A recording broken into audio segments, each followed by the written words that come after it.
Hola familia bonita, hola misteriosos de todo el continente. Soy Rafa Quintanilla y bienvenidos a un nuevo episodio de Casos, Crimen y Misterio. El caso de hoy fue sugerido por ustedes, por cientos de mensajes que llegaron a mi correo después del episodio sobre Kevin Flores. Familias enteras me escribieron pidiendo que investigara este caso. Antes de empezar, les pido que activen la campanita, que le den like al vídeo y que se preparen, porque lo que van a escuchar hoy no es para personas sensibles. Es una historia real, documentada, con nombres, con fechas, con expedientes judiciales. Una historia que durante 8 años permaneció oculta en una pequeña comunidad rural del departamento de Chalatenango, en la frontera norte de El Salvador. Una historia que cuando finalmente salió a la luz, dejó al país entero sin palabras. Quiero que cierren los ojos por un momento. Imagínense que viven en un caserío rural. Casas de adobe, calles de tierra, gallinas en los patios. Imagínense que cada noche, cuando el viento sopla del sur, llega un olor extraño hasta su ventana. Un olor dulzón, pesado, que se mete en la ropa y en el cabello. Un olor que ustedes conocen porque han vivido toda la vida en el campo. Es olor a carne quemada. Pero no es carne de res, ni de cerdo, ni de pollo. Es algo distinto. Algo que el instinto reconoce y que la mente prefiere no nombrar. Y este olor llega cada noche, durante 8 años, 8 largos años. Y nadie hace nada. ¿Por qué? Porque tenían miedo. Porque sabían que la granja de don Efraín Mendoza Salguero no era una granja cualquiera. Porque sabían que preguntar costaba la vida.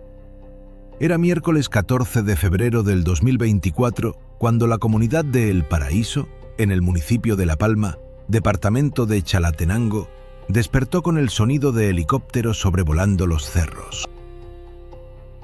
A las 5 de la madrugada, más de 200 agentes de la Policía Nacional Civil, la Fuerza Armada y la Fiscalía General de la República rodearon la finca conocida como El Buen Carnicero. Era el día de los enamorados. Mientras el resto del país compraba flores y chocolates, en aquel rincón olvidado de El Salvador, se estaba abriendo la puerta del infierno.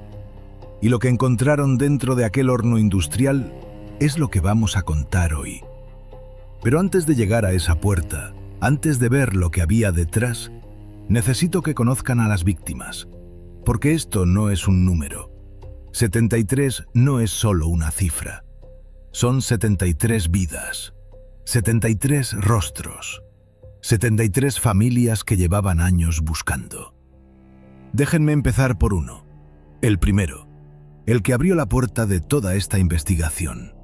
Su nombre era Kevin Alexander Flores Ramírez.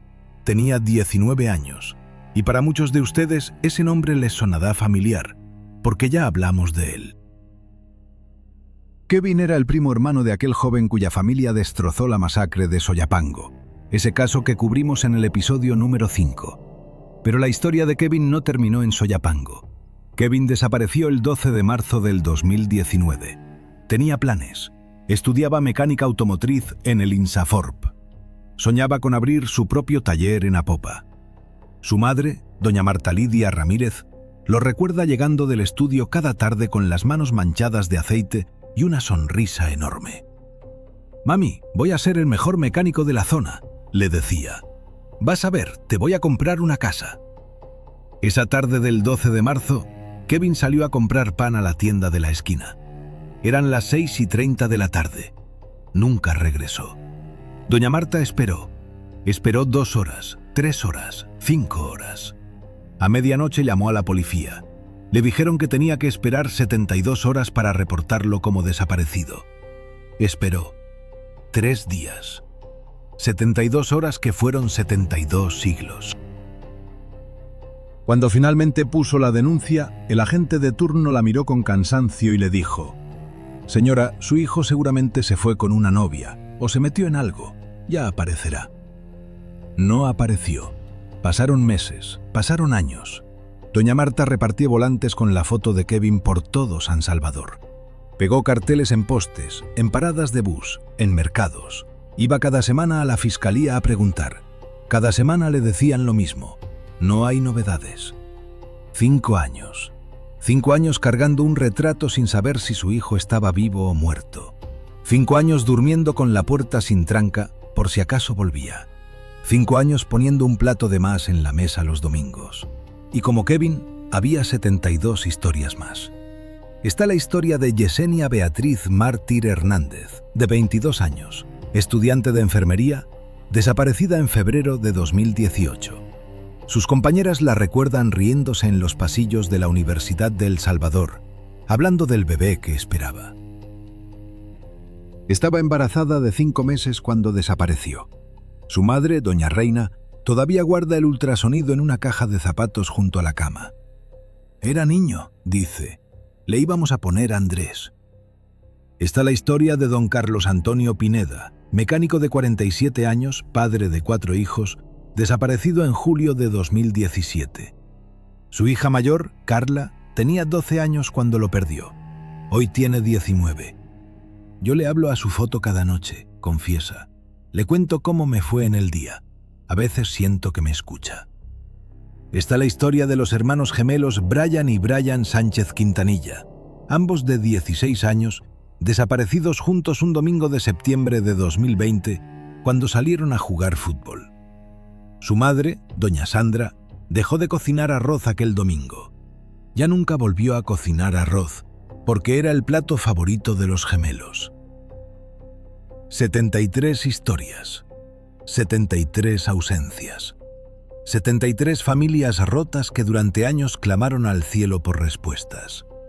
Y el cielo, durante años, permaneció callado. Pero permítanme que regresemos a Kevin, porque la historia de Kevin es la que destapa todo. En enero de 2024, casi 5 años después de la desaparición, doña Marta Lidia recibió una llamada anónima. Una voz de mujer, joven, asustada. Señora, su hijo Kevin está enterrado en una granja en Chalatenango. La granja se llama El Buen Carnicero. Pregunte por don Efraín. Y colgó. Doña Marta se quedó con el teléfono en la mano, temblando. Podía ser una broma cruel. Podía ser una mentira. Podía ser otra falsa esperanza como las 100 que había recibido en 5 años. Pero algo en la voz de aquella mujer, algo en el detalle del nombre completo de la granja, le hizo creer. Tomó el primer bus rumbo a la fiscalía. Pidió hablar con el fiscal especial de personas desaparecidas. Le contaron la denuncia. Y esta vez, por primera vez en 5 años, alguien la escuchó. El fiscal Roberto Méndez Pérez, asignado a la Unidad Élite de Crímenes contra Desaparecidos, tomó el caso.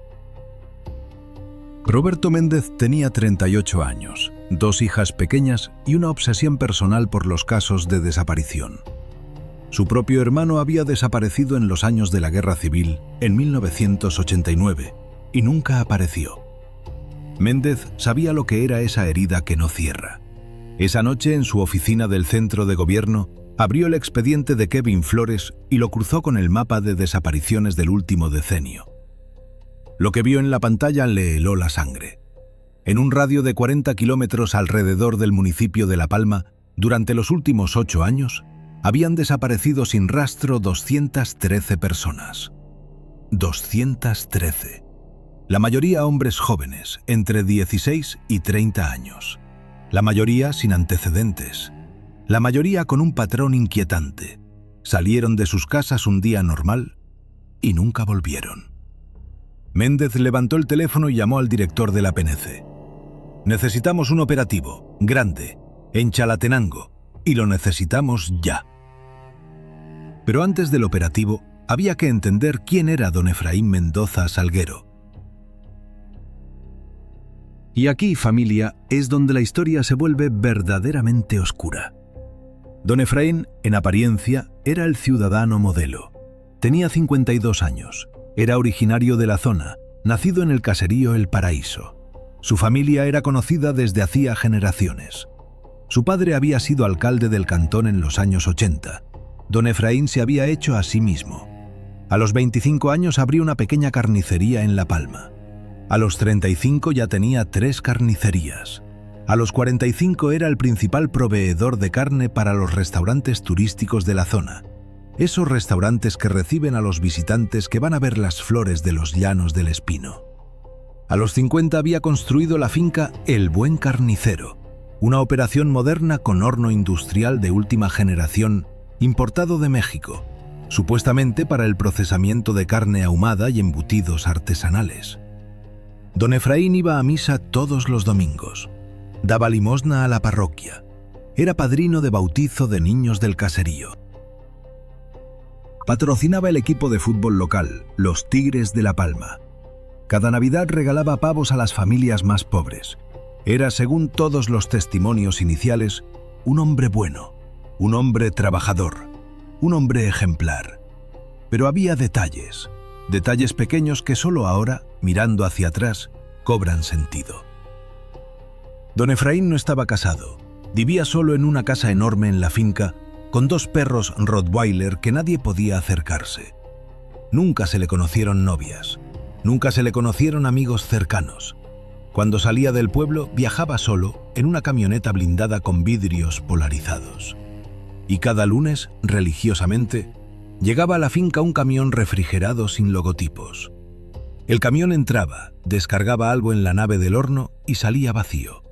Los empleados tenían prohibido acercarse a esa nave. Tenían prohibido siquiera mirar. El que miraba perdía el trabajo y a veces perdía algo más.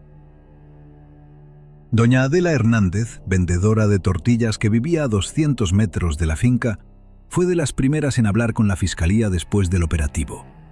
Tiene 67 años, manos curtidas y una memoria afilada. El olor empezó hace 8 años, mire usted, le contó al fiscal Méndez en su declaración. Al principio era de vez en cuando, después se hizo cada noche. Yo le decía a mi marido, que en paz descanse, Pedro, ese hombre algo raro hace en esa finca. Y mi Pedro me decía, Adela, cállate la boca, ¿no ves los carros que entran y salen? ¿No ves los hombres con tatuajes que llegan los domingos? Aquí el que se mete, se desaparece. Aquí no se pregunta, aquí se calla. Y yo me callé, mire usted, yo me callé durante 8 años. Y eso es algo que me voy a llevar a la tumba, porque ¿cuántos hijos no habría podido salvar si hubiera hablado? Las palabras de doña Adela resumen el ambiente de terror que se vivía en aquella zona, porque don Efraín no actuaba solo. Don Efraín era apenas la cara visible, el operador, el ejecutor. Detrás de él había una estructura criminal mucho más grande. Una clica de la pandilla Mara Salvatrucha 13, conocida como los Sailors de La Palma, controlaba aquella zona desde principios de la década del 2010.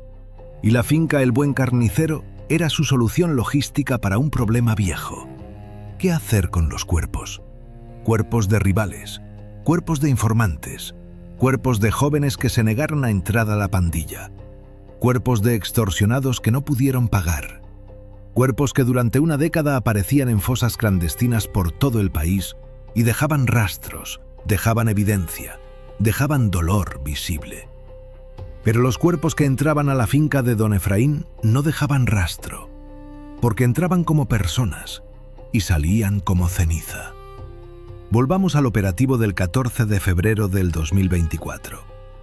A las 5:10 de la madrugada, los agentes de la PNC rompieron el portón principal con un vehículo blindado. Don Efraín estaba durmiendo. Salió de su casa en pijama, descalzo, con cara de no entender nada. Cuando vio a los agentes no opuso resistencia, levantó las manos, sonrió. Sí, sonrió. Esa sonrisa quedó grabada en las cámaras corporales de los agentes y después se viralizaría en redes sociales, generando indignación nacional. Era la sonrisa de un hombre que se siente protegido, la sonrisa de alguien que cree que tiene cartas que jugar. «Caballeros, ¿en qué puedo ayudarles?», preguntó con calma.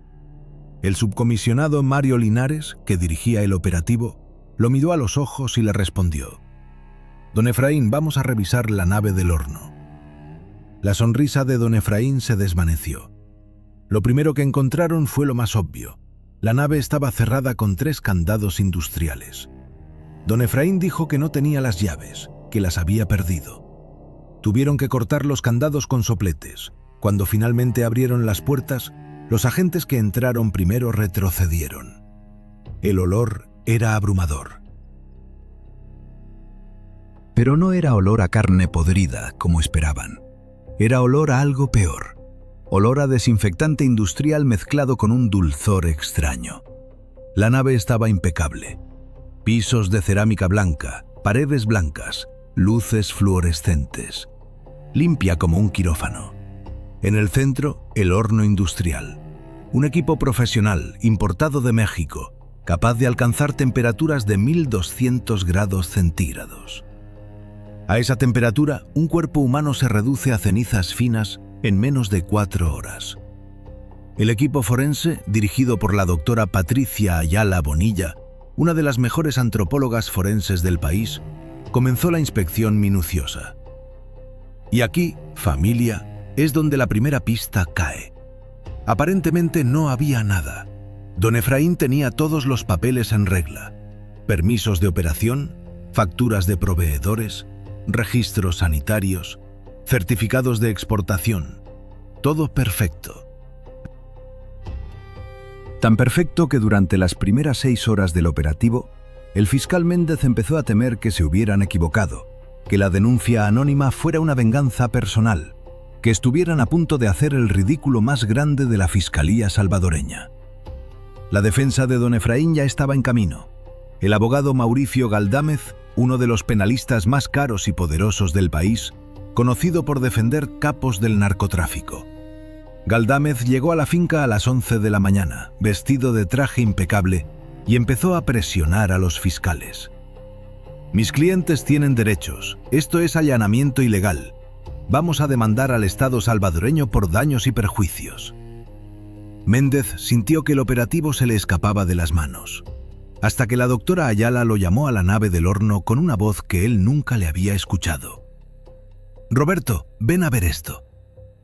La doctora estaba arrodillada frente al horno, con una espátula y una bolsa de evidencias. En el suelo, en una grieta entre 2 baldosas, había logrado raspar unos pequeños granos blancos, diminutos, casi invisibles. Los analizó con su microscopio portátil ahí mismo. Levantó la vista hacia Méndez con los ojos llenos de horror. «Roberto, esto es hueso. Hueso humano, no de animal. Es trabécula ósea. Fragmentos de húmero, de fémur, de costillas. Hay decenas de fragmentos solo en este metro cuadrado». Méndez se quedó sin palabras. La doctora siguió. «Y no es de un solo cuerpo. La estructura es heterogénea. Aquí han incinerado a múltiples personas durante mucho tiempo. Necesito que selles toda la nave. Esto es la escena del crimen más grande que he visto en mi carrera». Méndez tomó el radio y llamó refuerzos. Por primera vez desde que el operativo empezó, sintió miedo. No miedo a equivocarse, miedo a tener razón. Las siguientes 72 horas fueron infernales. La Fiscalía solicitó refuerzos del FBI, de la Policía Internacional y del equipo forense argentino especializado en víctimas de desaparición forzada, el famoso EAAF. El equipo argentino, liderado por la doctora Mercedes Salado Puerto, llegó al país en menos de 48 horas. Entre los 3 equipos peinaron metro por metro la nave del horno. Y los resultados, conforme avanzaban las horas, eran cada vez más espantosos. En el suelo, mezclados con la ceniza de la cámara de combustión, encontraron 73 fragmentos óseos lo suficientemente grandes para extraer ADN. 73. Pero la doctora Ayala advirtió con voz quebrada: «Esto es solo lo que el horno no logró pulverizar completamente. La cantidad real de víctimas es probablemente mucho mayor. Estamos hablando, mínimo, de 200 a 300 personas incineradas en este lugar a lo largo de los últimos 8 años». Don Efraín, mientras tanto, fue trasladado a las Bartolinas de la Subdelegación de La Palma. Su abogado intentó imponer habeas corpus, pero el juez del caso, Juan Antonio Reyes Mejía, conocido por su línea dura contra el crimen organizado, lo rechazó. Don Efraín pasaría las primeras 72 horas en una celda de 3 por 3 metros, sin luz natural, sin contacto con el exterior. Y durante esas 72 horas mantuvo la calma. Dormía, comía, pedía café. Su abogado le aseguraba que pronto saldría, que las pruebas no eran concluyentes, que el ADN tardaría meses en procesarse, que el caso se caería. Pero don Efraín no sabía algo. No sabía que el fiscal Méndez tenía unas bajo la manga, unas que había llegado 3 días antes del operativo, anónimamente, en un sobre dejado en la puerta de la fiscalía.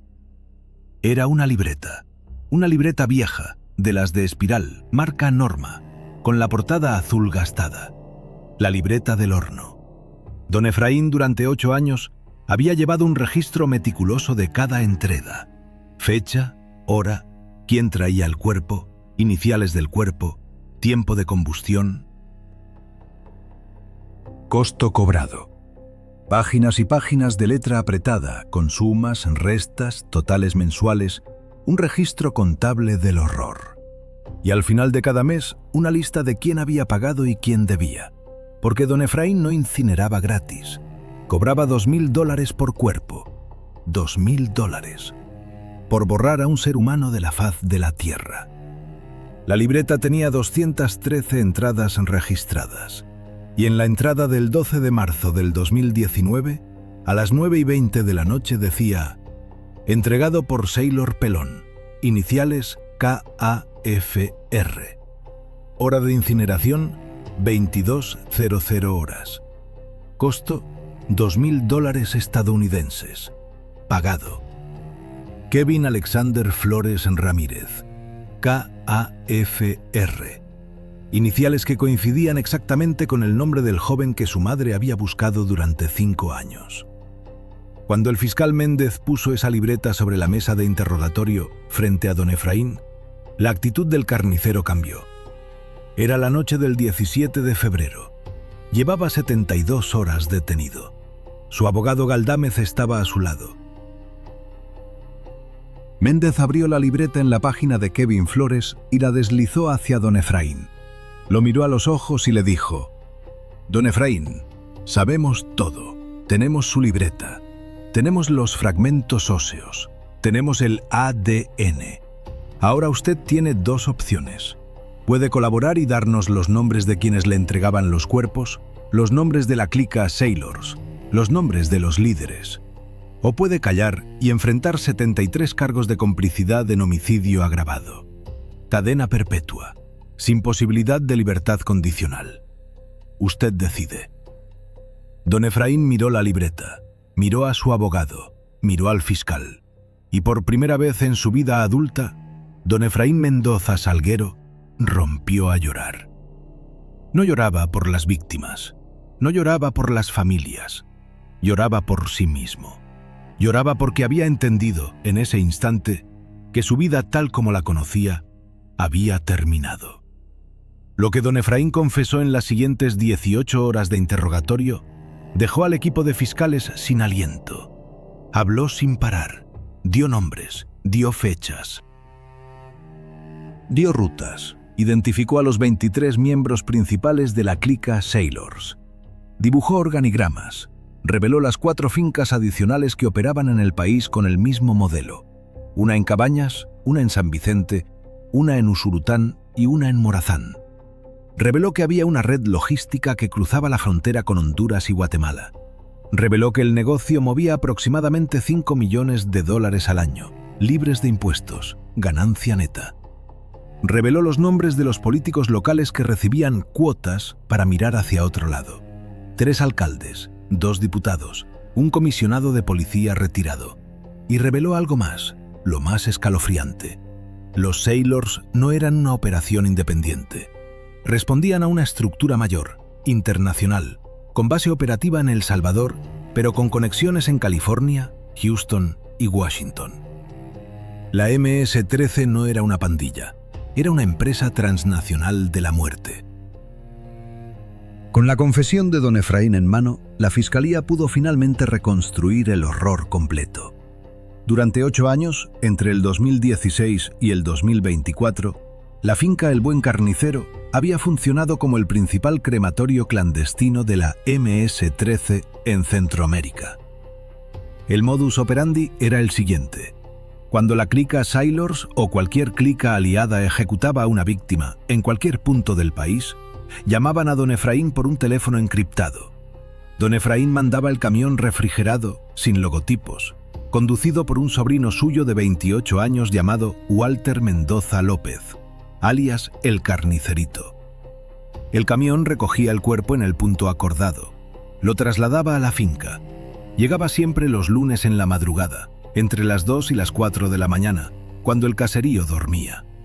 El cuerpo era ingresado a la nave del horno. Don Efraín lo procesaba personalmente, lo desnudaba, le quitaba cualquier identificación, lo colocaba en la cámara de combustión. El horno alcanzaba 1200 grados. En 4 horas el cuerpo era ceniza. Don Efraín recogía las cenizas, las metía en bolsas plásticas selladas y las arrojaba al río Lempa al amanecer. El río se llevaba las cenizas hasta el Océano Pacífico, sin rastro, sin tumba, sin posibilidad de duelo. Y la familia, en su casa, seguía esperando. Habían sido al menos 213 víctimas registradas. La doctora Ayala estimaba que el total real podía superar las 270, considerando los fragmentos óseos que el horno había logrado pulverizar completamente. Entre las víctimas identificadas por ADN durante las siguientes 8 semanas estaban Kevin Flores, Yesenia Mártir, Don Carlos Pineda, los gemelos Sánchez Quintanilla y otros 68 nombres. 68 familias que durante años habían vivido el infierno de la incertidumbre, recibieron en una sola semana la confirmación de su peor pesadilla. Doña Marta Lidia Ramírez, la madre de Kevin, recibió la llamada del fiscal Méndez el 22 de marzo del 2024. Doña Marta, encontramos a Kevin, pero le pido que se siente. Ella ya estaba sentada. Llevaba 5 años sentada esperando esa llamada. Méndez le explicó. Le dijo que de Kevin solo quedaba un fragmento de hueso del tamaño de una uña, que ese fragmento había sido sometido a pruebas de ADN y coincidía con su muestra, que su hijo había sido incinerado el 12 de marzo del 2019 a las 10 de la noche, que ya no había cuerpo que velar, que ya no había féretro que cargar. Doña Marta no lloró en ese momento. Le agradeció al fiscal, colgó, caminó hasta el cuarto de Kevin que llevaba 5 años intacto. Se sentó en la cama y se quedó mirando la pared durante 12 horas seguidas. El juicio comenzó el 5 de junio del 2024 en el Tribunal de Sentencia de Chalatenango. Don Efraín Mendoza Salguero, los 23 miembros identificados de la clica Sailors y los 3 alcaldes implicados fueron procesados conjuntamente. La Fiscalía solicitaba cadena perpetua para todos. Pero aquí, familia, es donde el caso da el primer giro inesperado, porque la defensa, encabezada por Mauricio Galdámez, había estado trabajando entre bastidores y había logrado algo que indignaría al país entero.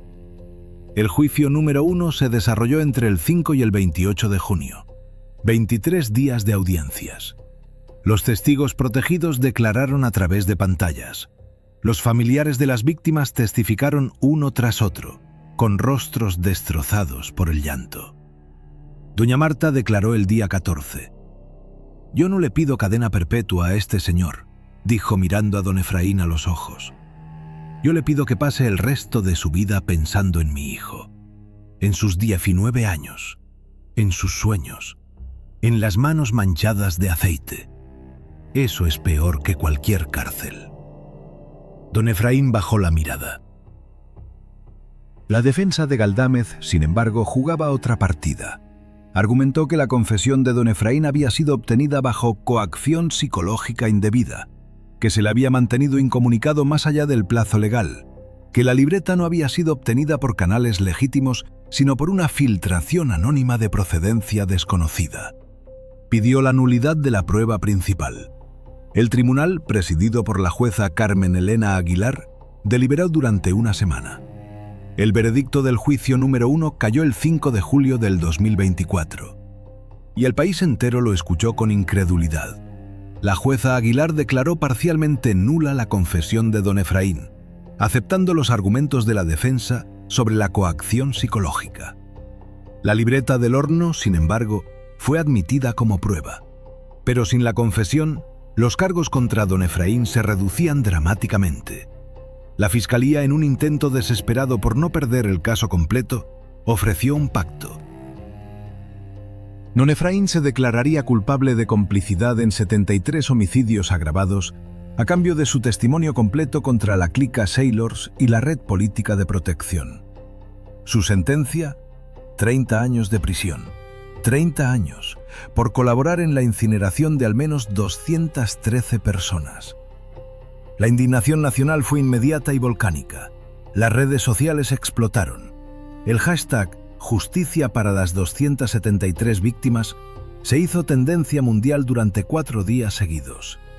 Las familias de las víctimas, lideradas por doña Marta, organizaron una marcha multitudinaria desde Chalatenango hasta la Asamblea Legislativa en San Salvador. Más de 50.000 personas caminaron durante 3 días bajo el sol. Llevaban 73 ataúdes vacíos, uno por cada víctima identificada. La imagen de aquellos ataúdes blancos siendo cargados por familias rotas dio la vuelta al mundo. Los medios internacionales cubrieron el caso: el New York Times, BBC, Al Jazeera, El País. El presidente de la República se vio obligado a pronunciarse en cadena nacional. Anunció una reforma judicial de emergencia y la apertura de una investigación contra la jueza Aguilar por presunta corrupción. La Fiscalía, presionada por la opinión pública, presentó una solicitud de revisión del caso ante la Sala de lo Constitucional.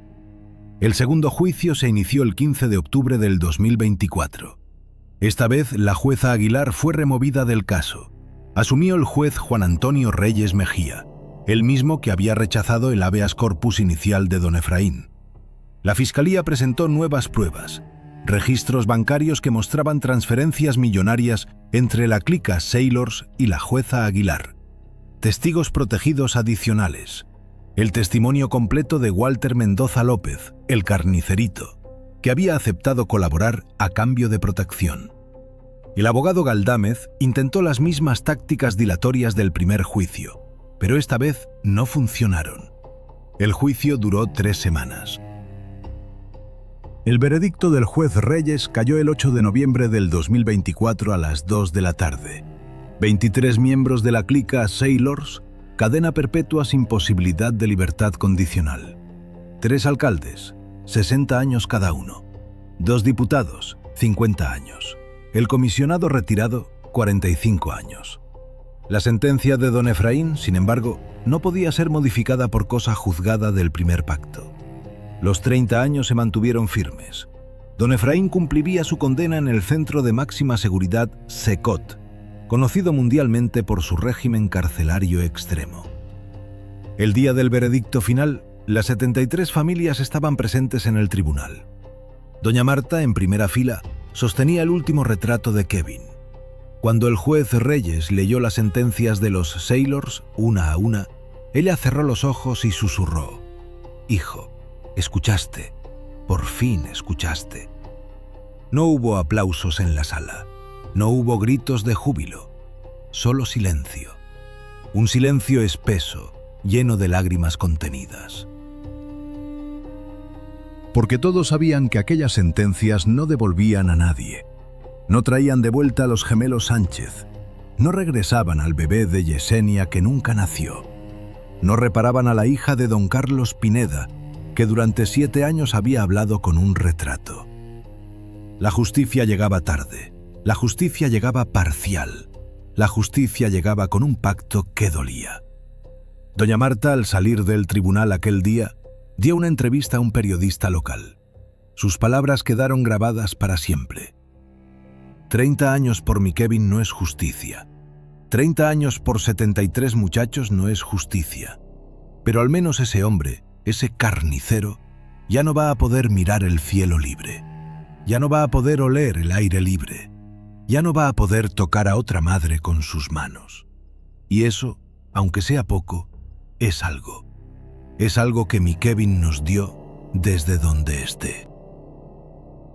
Después de la entrevista, doña Marta encabezó la formación del Movimiento de Familias por las Víctimas del Horno, una organización que hoy lucha por la identificación de los cuerpos restantes, la recuperación de las cenizas del río Lempa para análisis genético y la apertura de las otras 4 fincas que don Efraín mencionó en su confesión y que aún no han sido investigadas. Porque sí, familia, hay otras 4 fincas, otras 4. Y nadie sabe cuántos cuerpos más están esperando ser hallados. Nadie sabe cuántas familias más siguen esperando una llamada que las despierte de la pesadilla.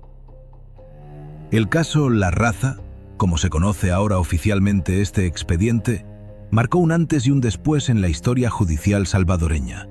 Forzó la creación de la Fiscalía Especial de Crematorios Clandestinos.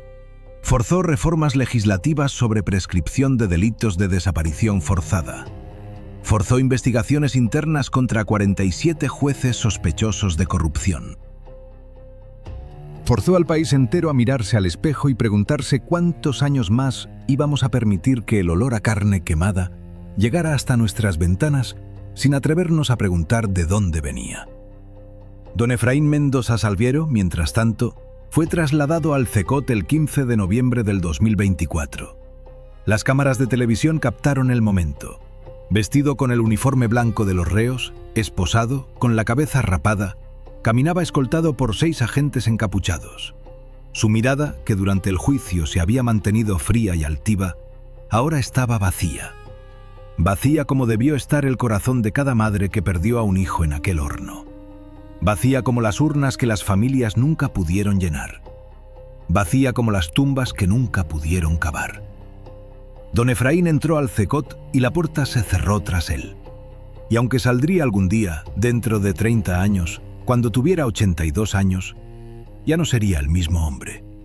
Ya no sería nadie. Sería simplemente uno más entre los millares de fantasmas que pueblan las celdas de aquel lugar. Hoy, mientras grabo este episodio en noviembre del 2025, ha pasado un año desde el veredicto final. Doña Marta Lidia Ramírez sigue al frente del movimiento de familias por las víctimas del horno. Han logrado que el gobierno destine fondos para las exhumaciones de las otras 4 fincas mencionadas por don Efraín. La finca de Cabañas ya fue intervenida en agosto del 2025 y se hallaron evidencias de al menos 40 víctimas adicionales. Las fincas de San Vicente, Usulután y Morazán están programadas para intervención en los próximos 6 meses. Cada finca abrirá nuevas heridas. Cada finca traerá nuevas familias al movimiento de doña Marta. Y cada finca, también, devolverá a algunos de los desaparecidos a sus familias, aunque sea en forma de un fragmento óseo del tamaño de una uña.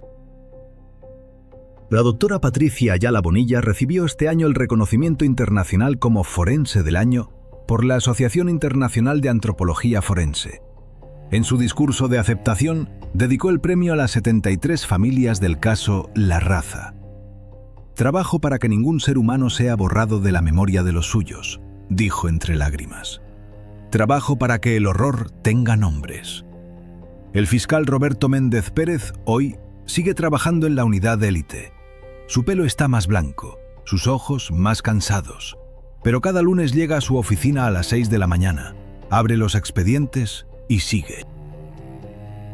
Cuando le preguntan por qué, después de todo, sigue trabajando en estos casos, responde con la voz baja: «Porque mi hermano nunca apareció, y porque ahora sé que en alguna finca, en algún horno, en algún río de este país, están sus cenizas también. Yo trabajo para todas las cenizas que el río se llevó al mar. Mi hermano está entre ellas, y solo cuando el último cuerpo sea identificado podré descansar». El juez Juan Antonio Reyes Mejía continúa en el Tribunal de Sentencia, ahora también especializado en crímenes de desaparición forzada. La jueza Carmen Elena Avilar fue destituida y enfrenta su propio proceso por corrupción. Podría ir a prisión hasta por 20 años. Y el abogado Mauricio Galdámez sigue ejerciendo, defendiendo a otros capos. Algunas cosas en este país no cambian. Y entonces, familia, después de todo lo que hemos contado hoy, llega el momento de la pregunta. La pregunta que les debo. La pregunta que ustedes me pidieron que les hiciera. ¿30 años de prisión por participar en la incineración de al menos 213 personas es justicia? ¿O fue un pacto vergonzoso que la Fiscalía hizo por desesperación, sabiendo que sin la confesión de don Efraín, los Sailors podrían haberse salido con la suya? ¿Fue válido el argumento de la jueza Aguilar sobre coacción psicológica? ¿O fue una decisión claramente comprada? Y más allá de eso, una pregunta más profunda. ¿Cómo es posible que durante 8 años, en un país pequeño como el nuestro, un horno industrial haya quemado cuerpos cada noche y nadie haya hecho nada? ¿Qué dice eso de nosotros como sociedad? ¿Qué dice del miedo en el que vivimos, del silencio que aprendimos a cultivar, del olor que decidimos no oler? Doña Adela, la vendedora de tortillas, lo dijo con claridad. ¿Cuántos hijos no habría podido salvar si hubiera hablado? ¿Cuántos somos hoy, doña Adela? ¿Cuánto silencio cargamos cada uno de nosotros? Yo los voy a estar leyendo en los comentarios misteriosos. Quiero saber qué piensan. Quiero saber si están de acuerdo con el pacto de los 30 años o si creen que don Efraín merecía cadena perpetua junto con los Sailors. Quiero saber si en sus comunidades, en sus barrios, en sus pueblos, hay olores que nadie quiere nombrar. Hay silencios que nadie quiere romper. Cuéntenmelo, porque este canal es de ustedes. Porque cada caso que cubrimos lo cubrimos juntos. Porque cada víctima merece que su historia sea contada, escuchada, recordada. Si te llegó este episodio al alma, déjame un like grande. Suscríbete si todavía no lo has hecho. Activa la campanita para que YouTube te avise cuando suba el siguiente video. Y compártelo con quien creas que necesita saber esta historia. Porque mientras más personas sepan lo que pasó en aquel horno de Chalatenango, menos probable será que algo así vuelva a pasar. Porque la memoria, familia, es la única forma real de justicia. El próximo episodio será sobre la finca de Cabañas, la segunda en ser intervenida, y sobre las familias que apenas están empezando su propio calvario de identificación. Otra historia, otros nombres, otras 40 familias rotas. No se lo pierdan. Esto fue Casos, Crimen y Misterio. Yo soy Rafa Quintanilla. Cuídense mucho, abracen fuerte a los suyos esta noche y nunca, nunca olviden a quienes el río se llevó al mar. Adiós.